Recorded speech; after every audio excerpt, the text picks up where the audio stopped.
Maestro, ¿qué debo hacer para heredar la vida eterna? Pregunta. ¿Quién tiene la respuesta por aquí? ¿Qué debo hacer para heredar la vida eterna? Hay veces la lógica de Dios no está alineada muchas veces a nuestra lógica, ¿no? Pareciera que fuera más importante lo otro, pero no. Es más importante el amar. Cierto día un experto de la ley religiosa se levantó para probar a Jesús con la siguiente pregunta. Esto me parece muy interesante porque lo primero que dice es que se levantó ¿para qué? Para probar a Jesús. Hoy quiero compartir una historia que estuvimos compartiendo con mis hijas durante nuestros devocionales. Hay una propaganda por si acaso. Nosotros somos muy intencionales con los devocionales con nuestras hijas, así intencionales tirando a intensos.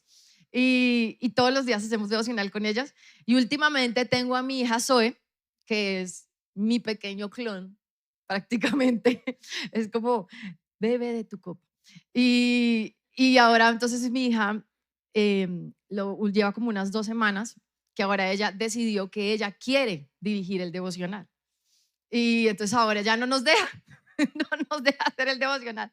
Eso sí, ella va a hacer el devocional. Yo hago el devocional hoy, mamá. Déjame peicar. Déjame peicar, dice. Y entonces empieza a peicar. Y en estos días nos estuvo compartiendo esta palabra que les voy a compartir hoy, que de hecho me ha gustado mucho este tiempo que hemos estado, donde mi hija nos ha estado enseñando, porque todos los días aprendemos algo nuevo con ella. Aunque hay veces que empezamos nosotros a hablar y a como profundizar y dice, mamá, pero ¿vas a hacerlo tú o lo voy a hacer yo? ella ya me está sacando. No demoran en venir aquí a predicar un día de estos. Y estábamos hablando sobre esta palabra que es tan bonita, es tan conocida, pero que tiene tantas cosas profundas que podemos aprender. Así que yo le invito a que hoy vaya conmigo a la palabra de Dios. Pero antes, ¿qué tal si le decimos Espíritu Santo? Hoy tenemos nuestro corazón abierto para escucharte a ti, tenemos nuestra mente dispuesta, nuestros oídos conectados contigo para que tú nos hables a través de tu palabra, Señor, para que tú vengas hoy y nos compartas lo que tienes para nosotros. En el nombre de Jesús, amén. Bueno, esta es una historia muy conocida que está en el Evangelio de Lucas, en Lucas capítulo 10, versículo 25 al 37. Y es una historia bien interesante porque el escritor nos relata una historia que viene después de un momento donde el Señor viene hablando acerca de seguirle a Él. Y me parece muy interesante porque conecta lo que es seguir a Jesús, ¿no? Hoy en día yo tengo una frase y es que el Señor no estaba llamando adoradores, no estaba llamando predicadores, no estaba buscando, el Señor no le decía, vengan, adórenme, vengan, prediquen. Y nos hacemos los de las gafas en muchas situaciones en la vida. Nos hacemos los de las gafas para tantas cosas, no solamente para dar ayuda. A veces nos hacemos los de las gafas con lo que Dios nos dice, ¿no? Dios nos dice, te estoy llamando a que obedezcas, te estoy llamando a que me busques. Y uno lo escucha, pero uno se hace el de las gafas, ¿no? Como que eso no pasó, nada, eso no lo vi, eso no, ¿sí? Nos hacemos los de las gafas para tantas cosas. Por ejemplo, en algo que nosotros con mi esposo les hablaba que esta palabra nos la compartió Zoe en estos días del devocional porque nosotros sentimos que Dios nos dijo, ustedes son los responsables de levantar a sus hijas en mí, en mi palabra, en educarlas, en disciplinarlas, en mí. No en lo que todo el mundo los disciplina a los hijos o los educa, no, que en el colegio, que no, nada, en mí. Entonces nosotros fuimos intencionales, dijimos, no queremos hacernos los de las gafas, sino que queremos enseñarles a nuestras hijas realmente todos los días la palabra de Dios. Y realmente a veces cuando nos pasa esto de hacernos los de las gafas, ¿no? Que vemos una persona, ayer me pasó que yo estaba saliendo del avión y cuando venía saliendo del avión una señora, yo tenía mis cosas, ¿no? Todos mis coroticos, como decimos nosotros, mis maletas y mis cosas.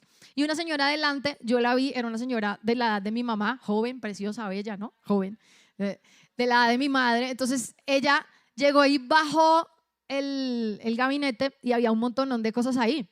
Entonces yo tenía gafas, pero en ese momento, cuando la vi con todo eso y vi un poco de cosas, y yo dije, es una señora de edad, ¿no? Y necesita levantar los brazos y necesita hacer, no sé cómo esté físicamente. Y yo dije, tengo que ayudar, ¿no? Entonces me quité las gafas, figurativamente, ¿no? Porque me las dejé porque se me notaban las arrugas y las cositas aquí negras de que uno no duerme. Y llegué y cogí mis cosas, las puse a un lado. Entonces la gente de al lado como que, ¿qué está haciendo, no? Porque se quita las cosas y vamos saliendo. Entonces yo tuve que quitarme las cosas, no sé qué, y le dije a la señora, ay, venga, yo le ayudo, necesita ayuda. Ay, claro que sí, por favor. Y entonces empezamos a bajar las cosas y nos enchicharronamos, como decimos nosotros. Gracias, su merced, qué linda. Y nos enchicharronamos porque habían un poco de cosas ahí que no eran nuestras, entonces te tocó empezar a bajar todo, ponerlo a un lado y todo el mundo me miraba como, apúrale. No, y no sé, calma, calma. Y entonces empecé a ayudar a la señora, no sé qué, le bajé la maleta a la señora, no, es que es difícil, espere, yo le digo, yo no se me venga, yo le ayudo. Bueno, pasó tiempo, ¿no? El punto fue que ayudar a alguien normalmente nos incomoda. Y a veces hasta incomoda a otros, ¿no? Pero el problema no es que no queramos ayudar, el problema es que no nos queremos incomodar. Ese es el punto. No nos queremos incomodar. Entonces, no queremos invertir en lo que no produce. Por ejemplo, no queremos servir en lo que no nos da visibilidad, ¿no? No sé a cuántos les ha pasado eso. Yo sufría de visibilidad porque yo soy una persona que siempre he estado en tarimas, he estado en cosas. Entonces, a mí me costaba servir en algo que no fuera visible. Y nos cuesta servir en algo que no es visible porque si no se ve, parece que no se cuenta, ¿no? Parece que no se nota. Entonces, nos cuesta servir en lo que no da visibilidad. No queremos perder estatus acercándonos al que necesita, porque entonces, como me pasó a mí en la fila, todos los de atrás empezaron a mirarme mal a mí por estar ayudando a la señora. ¡Ay, ay, córrele, apúrele que nos tenemos que bajar del avión!, ¿no? Que la gente siempre tiene un show y una urgencia de bajarse del avión para nada. Que no sé por qué tiene tanto afán. Bueno, los que tienen conexión uno entiende, pero uno los ve a todos saliendo. ¿Cuál era el afán? En fin. Pero el punto es que todos nos ponemos muchas veces las gafas en la vida para no ayudar, para encerrarnos en nosotros mismos, para no incomodarnos y para seguir consintiendo a nuestro amado yo. Pero el Señor Jesús nos narra una historia que fue la que Zoe nos enseñó en estos días y es una historia muy conocida que se llama El Buen Samaritano. Muy conocida, ¿cierto? Si usted no la ha escuchado, la tiene que leer, pero hoy la vamos a aprender un poquito más. Resulta que en esta historia el Señor se encuentra con un hombre que es un experto de la ley. ¿Un qué? Un experto en la ley. O sea, el tipo sabía lo que estaba haciendo, sabía lo que estaba diciendo, no era cualquiera. Y el tipo se le acerca al Señor y le hace una pregunta. Entonces le pregunta y le dice, espérenme aquí que voy a ir al texto rápidamente. Lo primero que le pregunta es, cierto día un experto de la ley religiosa se levantó para probar a Jesús con la siguiente pregunta. Esto me parece muy interesante porque lo primero que dice es que se levantó ¿para qué? Para probar a Jesús. Y esto me recuerda a mí, me recuerda muchas veces a nosotros mismos cuando nos acercamos a Dios, pero nos acercamos, pero realmente ya sabemos lo que está pasando, ¿no? O sea, uno viene a la iglesia, pero ni siquiera tomamos apuntes porque yo ya conozco eso, yo ya sé lo que me van a decir, ¿no? No es tan importante como para que yo la apunte y no se me olvide. ¿Eso qué quiere decir? Este tipo lo hizo probando al Señor porque él ya creía que sabía realmente la respuesta, por eso lo está probando. No sé si a ustedes les ha pasado que muchas veces nos acercamos a Dios y le decimos, Señor, guíanos, ¿qué tenemos que hacer? Pero usted ya decidió lo que va a hacer, ¿no? Usted ya tomó la decisión. O sea, uno le dice, Señor, muéstrame cuál es el novio, pero yo sé que es este. O sea, yo sé que este es, pero muéstrame, Señor, sí es este, sí, tiene que ser este, ¿no? Igual, ¿no? Señor, ¿cuál es el trabajo? Pues yo sé que es este, pero igual, o sea, igual te pido, pues por si al caso tienes algo mejor de lo que yo estoy pensando. O sea, en realidad no lo decimos, pero eso es lo que hay dentro, ¿no? En realidad le pedimos a Dios muchas veces cosas, vamos a orar, a hablar con Dios cuando oramos y a la final ya tenemos decidido qué vamos a hacer. Ya tenemos decidido si nos metemos en la deuda o no, si nos metemos en el trabajo o no.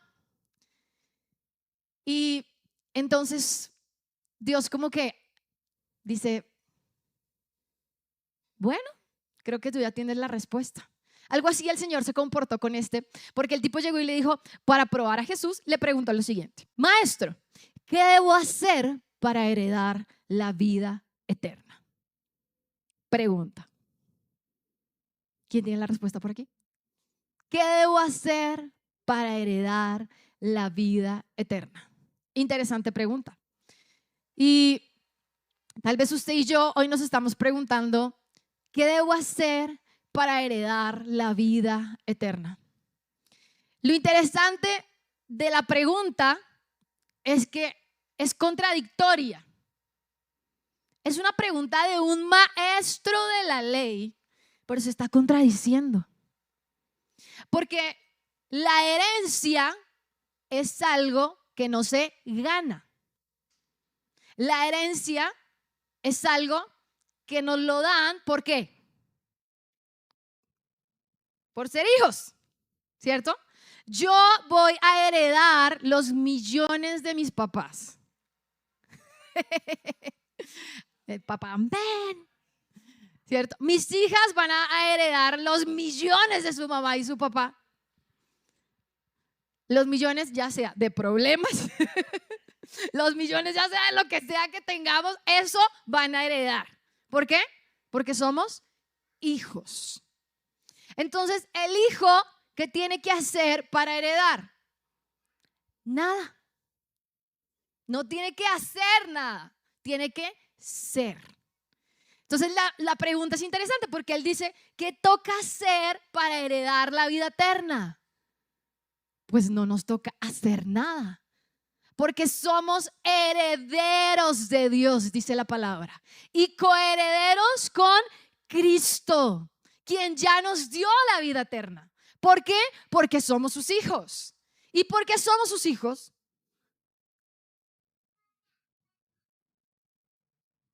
Cosas básicas del cristianismo que a veces nos preguntamos y no sabemos cuál es la respuesta, ¿no? ¿Por qué soy hijo de Dios? Porque si yo tengo un papá y una mamá terrenal, ¿de dónde sacan que yo soy hijo de Dios y mi papá y mi madre están por aquí cerca? ¿Mm? Bueno, porque resulta que esta naturaleza pecaminosa, que se parecía al papá y a la mamá, a lo bueno y a lo malo que ellos tienen, murió. Y nacimos de nuevo en una nueva naturaleza en Cristo.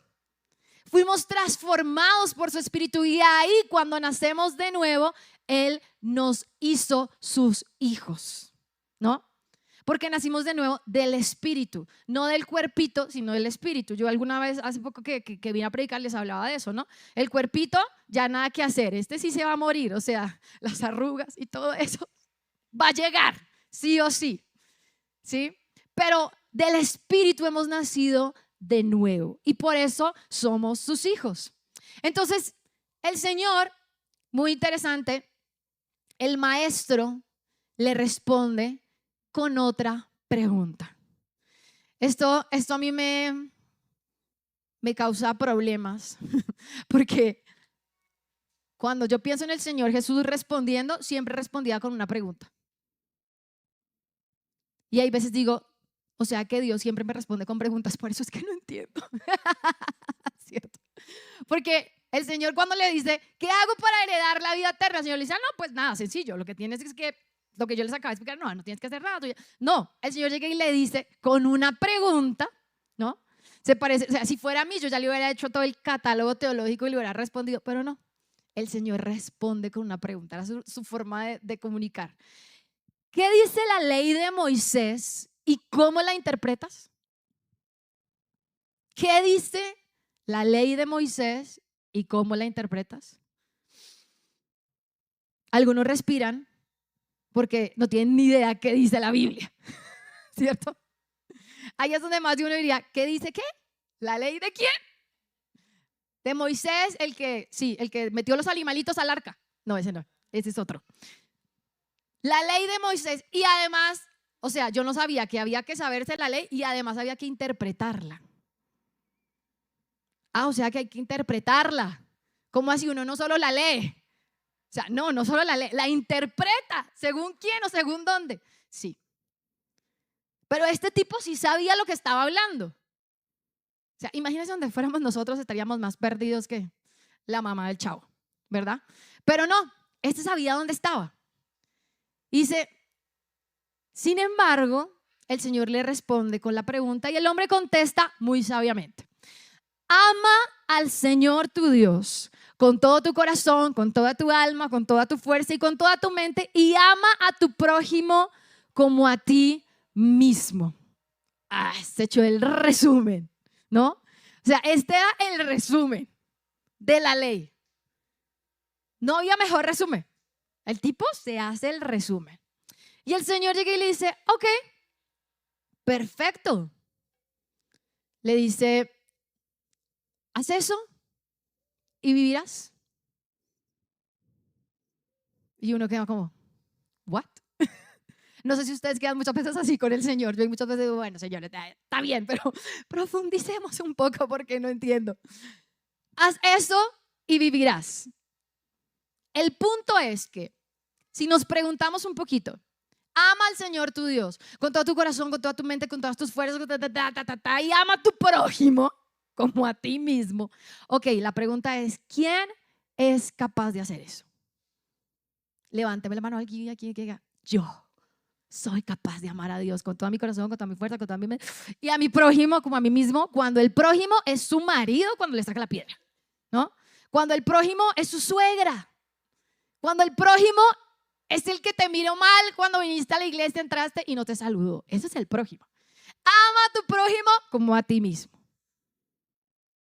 Mira al que está a su lado y si le cae mal, mejor, mírelo.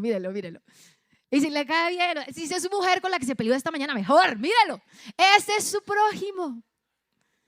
Ama a tu prójimo como a ti mismo. Entonces el Señor le dice, haz eso y vivirás. El hace eso realmente era, el hacerlo, era como permanece en esto continuamente y la logras. ¿Quién la logra por sí solo en esto?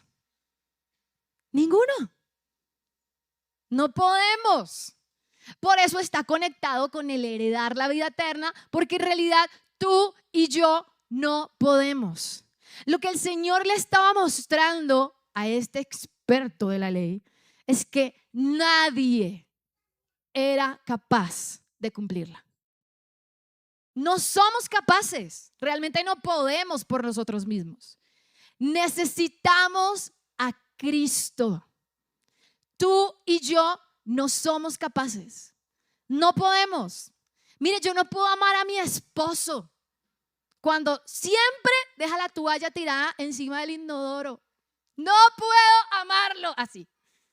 Pero Cristo me ayuda a amarlo y levantar la toalla y tener que llevarla a lavar y perdonarlo. Todos los días. Todos los días.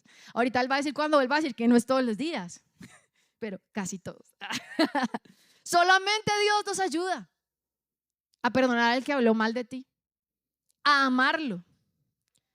Es más, amar a Dios. Para poder amarlo a Él, necesitamos a Él mismo en nosotros. Solos no podemos. Entonces el Señor le dice a este, bueno, el religioso dice, queriéndose justificar como nosotros, que tenemos todas las excusas para decir, ¿por qué le hablo mal? Yo le hablé mal porque se lo merecía, ¿no? Porque le fui infiel, porque se lo buscó, me llevó, me arrastró a eso, ¿no? ¿Cierto? ¿Por qué tomó esa decisión? Me llevó a eso. ¿Por qué terminó acá? La vida me trajo a eso. Tenemos todas las excusas para justificarnos. Este tipo, pues era de la misma línea de nosotros, seres humanos, y se justifica. Entonces llega y dice, ok, ¿quién es mi prójimo? le hace la pregunta. Es una conversación bien difícil, ¿no? ¿Quién es mi prójimo? Y entonces él le pregunta, pero en realidad él ya sabía, porque los judíos en ese momento tenían un concepto de quién era su prójimo. Su prójimo era el que era nice con usted, ¿sí? Su prójimo era su amigo, su familiar, el de su tribu, ¿no? El de, como acá, ¿cómo le diríamos? Como el de la rosca, pues, ¿sí? Le decimos en Colombia. Este es mi prójimo, ¿no? Entonces, a ese es como el que yo ayudo. Bueno, si me toca a mi hija, o sea, a mis hijas, nada que ver, entran en mi combo, ¿cierto? Pero mi amigo, mi amiga, pero ya, no sé, si me meten la suegra, ay, bueno, no sé si entra. No, depende de la suegra que tengan ustedes. Mi esposo tiene muy buena suegra, entonces nada que hacer. Pero, no, la mía también es buena. Por lo que no viene, no mentiras. No, mentiras, ella me quiere, yo la quiero, todos lo sabemos. Y algunos dijeron, ay, qué mala, no, hay que dejarlo fluir. No hay que herirse. Pero ¿quién es nuestro prójimo realmente? Entonces, ellos tenían el concepto de que era el familiar, el amigo, el que era de su tribu. Nunca se le ocurría un samaritano. ¿Por qué? Había un conflicto, ahí rápidamente los ubico, había un conflicto entre los judíos y los samaritanos. Y es que cuando el reino se dividió y todo ese rollo, resulta que los samaritanos se mezclaron. Entonces para ellos los samaritanos eran impuros, estaban mezclados, tenían otros sitios donde adoraban, tenían otros rollos. Y entonces para ellos los samaritanos era nada que ver. Pero ustedes sí saben que a la primera mujer que Cristo le revela quién es a una samaritana y además mujer, porque en esa época eso era como que samaritana y mujer, o sea, lo peor, lo peor. A esa es la primera que Cristo le revela, porque Cristo nos vino a cambiar nuestra manera de pensar, ¿no? Tan religiosa que tenemos. Entonces el Señor llega y le dice, ok, mira, te voy a contar la historia, ¿no? La historia es la siguiente. ¿Quién quiere ser el actor? ¿Alguno que quiera hacer de muerto? ¿No?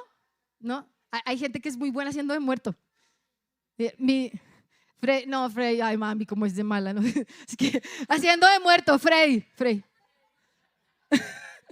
Porque no tiene reacciones, no, tampoco, no. Mi mami es buen actor, no mentiras, no vaya a pasar nada al escrutinio de ser actor de muerto. Vamos a hacer una cosa, usted se va a imaginar que usted es el muerto, ¿listo? Va a ser un escrutinio propio. Entonces, ¿por qué? Porque el Señor llega y dice lo siguiente. Miren lo que dice, un hombre judío. Esto es interesante. ¿A quién le está hablando? A un maestro de la ley, ¿que era qué? Judío. Entonces la historia llega y dice, ¿un hombre qué? Judío. O sea, el Señor lo que quiere es que el que se ponga ahí tirado en el piso medio muerto, seamos usted y yo. ¿Listo? Entonces, imagínese usted ahí tirado medio muerto. ¿Sí? Imagínese usted ahí tirado medio muerto. ¿Ya se imaginó? No, si no se está riendo es porque usted no se ha imaginado usted tirado.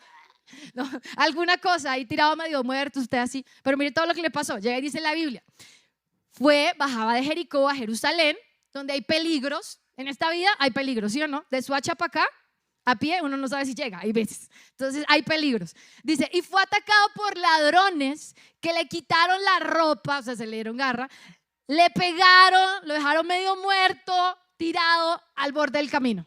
Ahora usted, imagínese usted ahí tirado al borde del camino, medio muerto, sin ropa, o sea, no, terrible. Tenaz, si el tipo medio muerto, ¿no? Algunos dirán, a mí me pasó, no es tan chistoso, ¿no? Los que no les parece, ay, qué chistoso, ¿cierto? Pero no es para nada gracioso. Tirado, medio muerto, sin ropa, en medio del camino.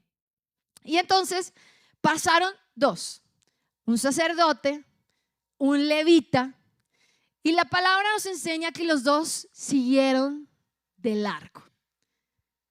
Ahí es donde yo diría, ¿se hicieron los de las qué? Los de las gafas. Se hicieron los de las gafas, ¿no? Como que yo no vi nada, ¿no? Y estamos en un mundo que hoy en día nos hacemos los de las gafas, ¿no? Que se están muriendo allá, que se mueren acá, y uno sigue con su yo enfocado en mi éxito, en mi propósito, ¿no? Porque eso es lo que hoy en día se nos enseña. Y nos olvidamos de todo alrededor se vuelve invisible. Y estamos enfocados en nuestro yo. Pero lo interesante es que el Señor acá le está diciendo a este tipo, ¿sabes qué? La religión sin compasión se vuelve indiferencia. La religión sin compasión se vuelve indiferencia. Él pasó de largo, simplemente se cambiaron del camino y no fue como que se distrajeron, tomaron la decisión de ser indiferentes. ¿Cuántas veces tomamos la decisión de ser indiferentes frente al dolor de los demás? ¿Cuántas veces tomamos la decisión de ser indiferentes frente a la miseria espiritual de otros? ¿Cuántas veces tomamos la decisión de ser indiferentes frente a las responsabilidades que tenemos como cristianos, como hijos de Dios? Tenemos responsabilidades. Tú tienes una responsabilidad con tu propia vida. ¿Cuáles son tus responsabilidades? Con las que nos hacemos los de las gafas. Tenemos responsabilidades. Jesús nos dijo, síganme. No hay nada más. Y yo les contaba esta mañana que una de las partes favoritas mías de Chosen, yo soy fan de esa serie, nos la vemos con mis hijas y con mi esposo una y otra y otra y otra vez. Y hay una de mis partes favoritas es cuando Mateo, el que hace de Mateo ahí, se aparece y se junta con el soldado y están hablando y en su charla Mateo dice, yo no entiendo muchas cosas, pero lo único que sé es que hoy es un día más para seguirle.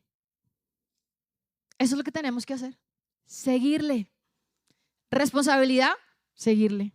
Buscar al Señor. Dijo el salmista, busqué al Señor y Él me oyó. Y a veces decimos, Dios no me escucha. Ok, ¿estás buscando su presencia? ¿Estás buscándolo a Él? Y no lo buscamos porque el Señor se perdió. Nos buscamos es porque nosotros somos los que nos perdemos.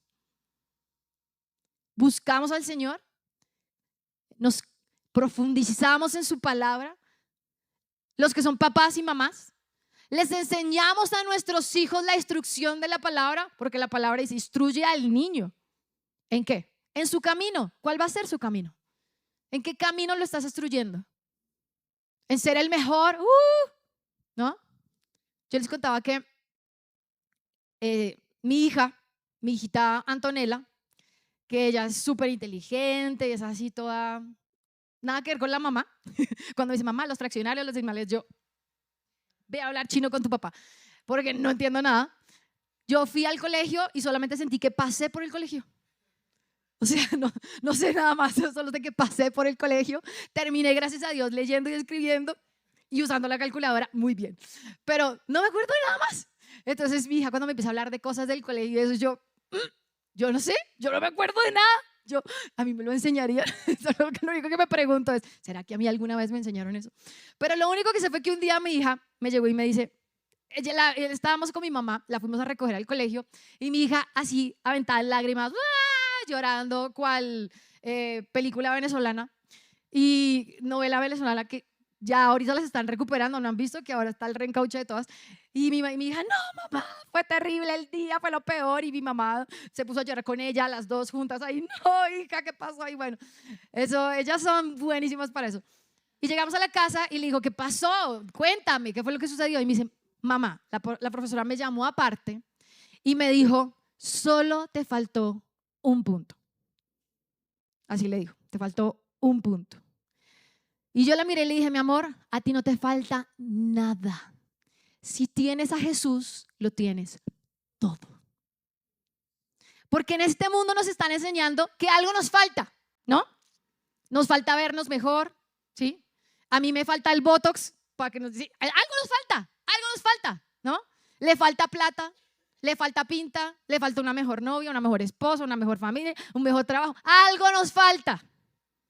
Le faltó inteligencia, le faltó lo que sea, lo que sea, nos falta algo siempre. Pero si tenemos a Jesús, no entendemos que lo tenemos todo.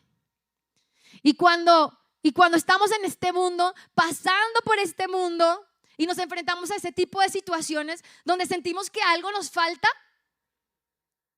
nos damos cuenta que si tenemos a Jesús, lo tenemos todo. ¿Y sabe qué fue lo que pasó con este hombre? Que él, al ver que el otro estaba ahí tirado, al ver que el otro estaba ahí muerto, Pasó de largo porque sintió que si se iba a tocarlo, iba a perder algo. Iba a perder algo. Iba a perder reputación, iba a perder servicio, no iba a poder servir durante 7 días porque quedaba impuro. Iba a perder estatus, iba a perder comodidad, tal vez iba a perder tiempo. No es porque fueran, uy, qué desgraciados, lo dejaron tirado, qué malos. No, es porque sencillamente no querían perder algo. Comodidad, tiempo, dinero. Porque ¿sabes qué? Lo que sucede es que a veces al intento de mantenernos puros, nos volvemos insensibles. En el intento de querer servir, entonces queremos servir, pero no ensuciarnos las manos. Queremos orar, pero no queremos tocar al que está caído. Y eso sí queremos orar. Queremos amar, pero no queremos pagar el precio. Nos encanta el ministerio y todo lo que tenga que ver con el éxito, con las empresas, el éxito y todas esas cosas, sin que nos afecte el plan, ¿no? O sea, nos encanta todo lo de Dios, pero sin que nos afecte nuestro plan. Nos encanta caminar y andar para Dios, pero que no me afecte mi plan, ¿no? Que el plan de Dios se alinee al mío. Y eso fue lo que pasó con ellos. Pero el Señor les está enseñando que no podemos amar de lejos. Hay que realmente acercarnos para poder amar. Entonces, el verdadero amor tiene un costo y lo mostró en el samaritano. Entonces, ¿qué fue lo que hizo el samaritano? Dice la Biblia que el samaritano fue, dice, esperen, busco acá el texto. Se me perdió. Mientras tanto, tómese un tinto. ¿No tienen tinto? Ay, no. Dios los perdone. Sin café, nada que hacer. Dice la palabra que el samaritano, cuando ve al hombre, sintió compasión, se le acercó, le alivió las heridas con vino, aceite de oliva y se las vendó. Luego subió al hombre en su propio burro, lo llevó hasta el alojamiento donde cuidó de él. Al día siguiente dio 2 monedas de plata al encargado de la posada y le dijo: cuida de este hombre. Si los gastos superan la cantidad, te la pagaré. Ahora bien, Jesús dice: ¿quién de los 3 te parece que fue el prójimo del atacado por el bandido? Esto nos lleva a pensar que el buen samaritano, ese que el Señor nos está aquí enseñando, parece que nunca somos nosotros, ¿no? Pero lo interesante es que él dice: el judío fue el atacado. Piensen en ustedes. Nunca nos duele cuando no se trata de nosotros mismos. Nos duele cuando se trata de mí.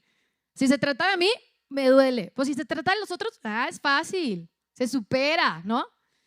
Cuando se le muere la mamá a otro, pues qué triste, pero uno se levanta el otro día normal. Cuando el otro está aguantando hambre, uno dice: ay, pobrecito, y si se acuerda, el otro lo ayuda. Pero si a mí es el que se me murió alguien, si a mí es el que está aguantando hambre, todo cambia, ¿no? Por eso el Señor lo que trata de decir es: póngase en los zapatos del otro, porque realmente fue un judío el que le costó eso. Entonces, el samaritano llega ahí, el samaritano, un despreciado, el que estaba descalificado, el que no calificaba para nada, llega y lo levanta, venda las heridas. Dígame si eso no fue lo que el Señor hizo con nosotros.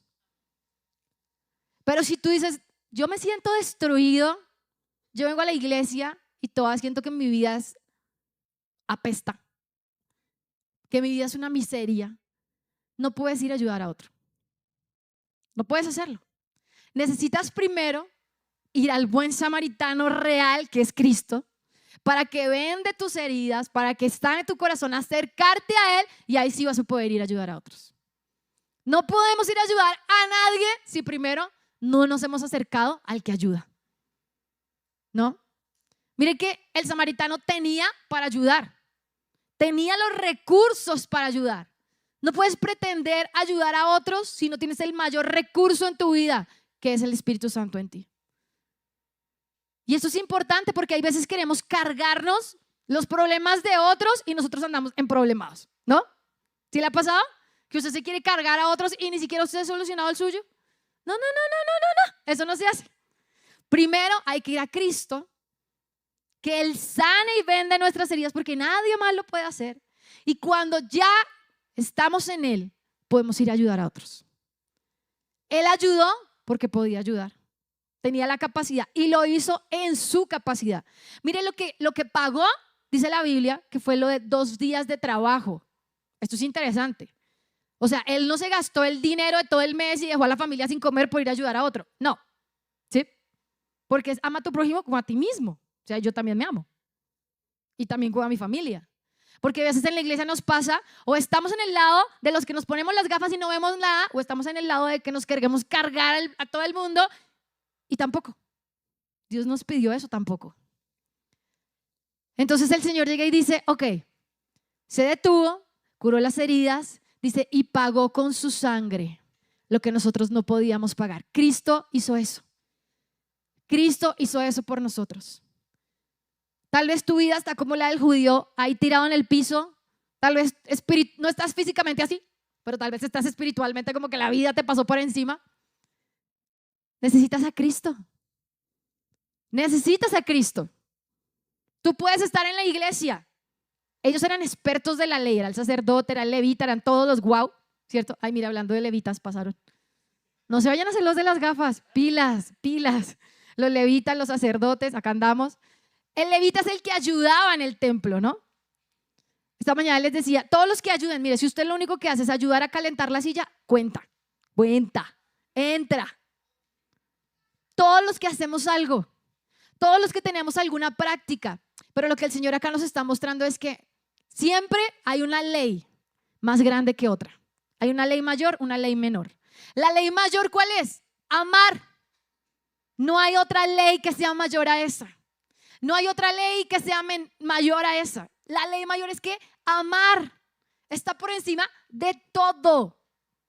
Mi hija me preguntaba cuando estábamos haciendo la charla de él, y me dice, mamá, o sea que si un día nos encontramos a un señor tirado en la calle, ahí sí como medio muerto, como dices tú, y entonces vamos para la iglesia y tú tienes que predicar y mi papá tiene que hacer sonido de tele, ¿qué hacemos? Entonces yo le pregunté a mi hija y le dije, ¿tú qué crees que deberíamos hacer? Y ella me dijo, pues parar y ayudarlo. Y yo le dije, ¿qué crees que Jesús está diciéndote? Pues sí, que pare y yo ayude y deje el resto tirado. Ni modo. Así me dijo. Hay veces la lógica de Dios no está alineada muchas veces a nuestra lógica, ¿no? Pareciera que fuera más importante lo otro, pero no. Es más importante el amar. Es más importante el ayudar. Y lo único que necesitamos hacer, lo que el samaritano lo único que hizo, ¿qué fue? Vio. No se haga el de las gafas. Hay que ver la necesidad de otro. Y no solo vio, dice la Biblia que sintió compasión, sintió misericordia. La misericordia dice que es lo que es cuando sentimos dolor en el corazón por la miseria de otro. Y cuando usted ha vivido en miseria espiritual, usted sabe lo que es estar en miseria y quiere ayudar a otros, ¿sí o no? Pero si tú vienes a la iglesia y sigues viviendo en miseria, pues qué ganas va a tener de ayudar a otros si usted sigue en miseria, ¿no? Porque el venir a la iglesia no te saca de la miseria. Cristo te saca de la miseria y necesitas buscarlo todos los días. Todos los días. Hace poco me llamaba una chica allá en Estados Unidos y ella tiene problemas de drogas y de adicciones. Y me decía, yo estoy intentando, ella lleva mucho tiempo trabajando en ese tema de las adicciones. Y me decía, hay veces no sé qué hacer. Y yo le dije, no, yo creo que el problema no es lo que no sabes, lo que no sabes qué hacer, sino lo que ya sabes que tienes que hacer y no haces. Ese es el problema. Y ella me dijo, ¿cómo así? Le dije, sí, tú sabes que hay gente que tienes que quitar de tus contactos del celular. Sabes que tal vez te toca quitar las redes sociales de tu vida. Por ejemplo, hay gente que, ¿what? Sí, tal vez a ti te toca quitar las redes sociales de tu vida. ¿Sufres con pornografía? ¿Con esas cosas? Tienes que quitar eso de tu vida. Adicciones, bueno, ¿qué te está llevando a eso? Personas, tienes que quitar esas personas. Alinearte con la palabra de Dios. Estás perdiendo el tiempo en cosas ¿Qué haces? Por ejemplo, yo le pregunto a la gente, ¿qué haces cuando vas al baño? Bueno, lee la Biblia. Si eres de los que se gasta mucho tiempo, pues aprovecha, ¿no? ¿Qué haces cuando te subes al bus? ¿Qué haces cuando vas manejando en un trancón? Yo sé que ahorita van los 50 de Joselito y todo eso, es muy ratico, pero pon la Biblia, pon una palabra, aliméntate. Porque el problema es que somos desnutridos, no tenemos que dar porque no tenemos. El apóstol Pedro dijo, de lo que tengo que te doy. Y va a costar, dar nos cuesta comodidad, nos va a costar tal vez dinero, ¿no? Tal vez nos van a costar cosas. Y termino diciendo, el Señor redefinió lo que era ser prójimo. Porque muchas veces el prójimo es, ama a tu prójimo como a ti mismo. Entonces, el prójimo lo vemos como el que está. Pero que el Señor lo que dijo, no, espérate. Le dijo, ¿quién es el prójimo aquí en la historia? Entonces el Señor redefinió quién era el prójimo. Porque el prójimo dice que fue, no el que estaba tirado, sino el prójimo fue el samaritano que se acercó. Redefinió quién es el prójimo en la historia. Porque en realidad el prójimo significa literalmente cercano. El prójimo ya no es quien está cerca de ti, sino a quien debes acercarte. El Señor redefine el prójimo. No es el que está cerca, es al que debes acercarte. Ese es tu prójimo. La cuestión ahora es que no solo la cercanía sola no produce el amor produce cercanía. Necesitamos amar para producir esa cercanía. Y con esto quiero terminar, y es que el Señor, cuando empieza a hablar de que no hay que hacer para heredar la vida eterna, solo somos, ¿verdad? Pero cuando uno habla de ir, amar al prójimo, ayudar, uno dice, uy, pero entonces sí me toca hacer algo. Bueno, yo pensé en eso, no sé si ustedes alguna vez lo piensan. Yo pensé en eso y yo dije, no hay que hacer, pero al final el Señor me manda a hacer, porque mire cómo termina diciendo, le termina diciendo, ve tú y haz lo mismo. Entonces, al principio parece que no me toca hacer, pero después el Señor me manda a hacer. Entonces yo dije, soy, pero parece que también tengo que hacer algo. ¿Por qué? Porque las acciones, lo que hacemos, son el reflejo visible ¿de qué? De lo que somos. Lo que hacemos son el reflejo de lo que creemos. Entonces, si yo soy un hijo de Dios, si yo pienso como Cristo, si yo amo a Cristo, no porque yo lo merezca, sino porque Él me amó primero, ahora yo quiero mostrar eso. Ahora yo voy a reflejar eso. Por eso dice el apóstol Santiago, amados hermanos, ¿de qué sirve a uno decir que tiene fe si no lo demuestra con sus acciones? Si alguien no tiene que comer, si alguien no tiene que vestirse, yo tengo que estar ahí pendiente. Hey, ¿quién necesita? ¿A quién le falta para comer? O ustedes de los que solo comen. Acá tengo una amiga que no sé quién es, se la pasa mostrando que ella come y come. Yo digo, Dios mío, pero ¿cómo hacen? Está bien que nosotros comamos y nos alimentemos, claro, pero ¿y los que aguantan hambre por ahí cerquita, también nos preocupa eso? ¿O solamente estamos pensando en nosotros? En todos los sentidos, no solamente estoy hablando del tema físico, sino también del espiritual. No queremos incomodarnos, pero el reino necesita gente que se detenga, se incomode para que Él se expanda. Ese es el reino de Jesús.